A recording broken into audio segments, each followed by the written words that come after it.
Здравейте, приятели! Днес е 25 юни, някъде около 10:30. Сега ще маркирам една пчелна майка.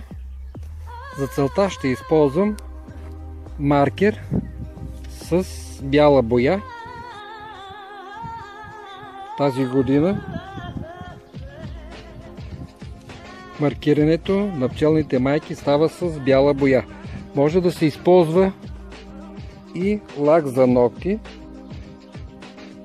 бял на цвят, а също така може да се използва и перлен лак, който е много хубав, защото отразява много добре светлината.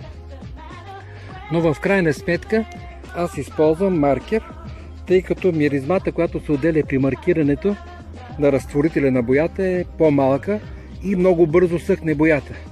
Това позволява майката почти веднага след 1-2 минути да бъде придадена в клетка или да бъде върната в кошера и пчелите да я приемат по-лесно. Маркирането може да се извърши и с залепването на гръбчето на пчелата майка на номерца, с които номера се завежда в паспорта на майката, произход, дата на маркиране и така нататък. За маркирането, за нанасянето на бялата боя върху гръбчето на майката, аз използвам една клечка за зъби, чието заострен край е отрязан и която на една малка шкурка фина е загладен края. Използвам клечка, защото кръгчето, което се получава при маркирането, е по-малко, много точно се получава, по-малко боя се нанася, по-бързо съхне, отколкото четката от лака или евентуално писеца на маркера,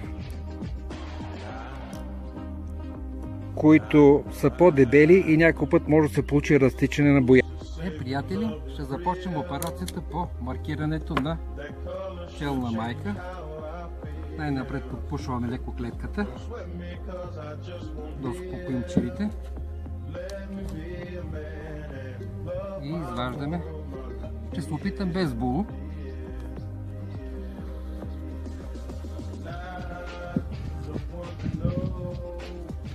Сега трябва да намерим пчелната майка.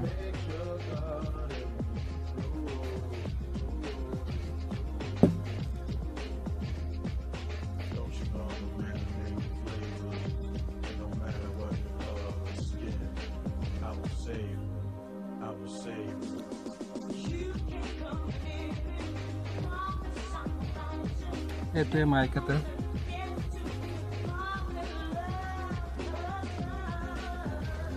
Ето я. Сега ще я хванем.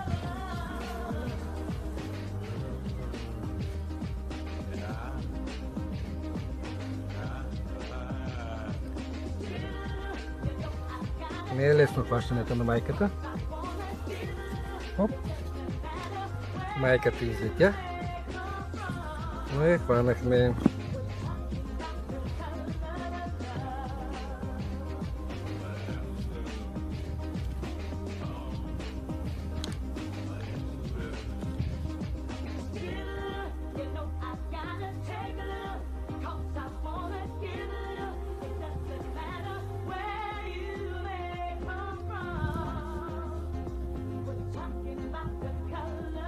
Майката е маркирана и я пускаме отново при пчелите.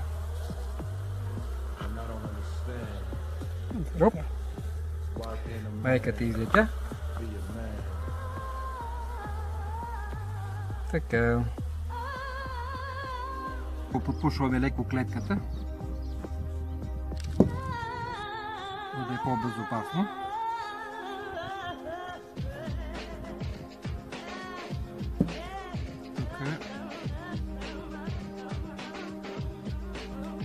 Ето е майката. Много хубава майка, голяма. Ето е тук.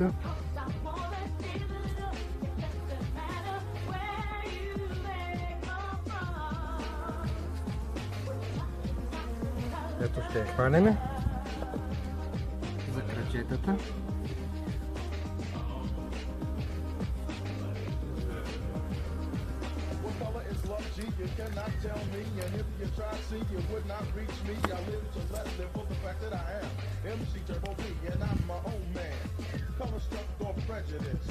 None of the above is on my love list. So cram my man to understand, if you will, there's no color of love. So chill, chill, chill. И я пускаме отново в клетката.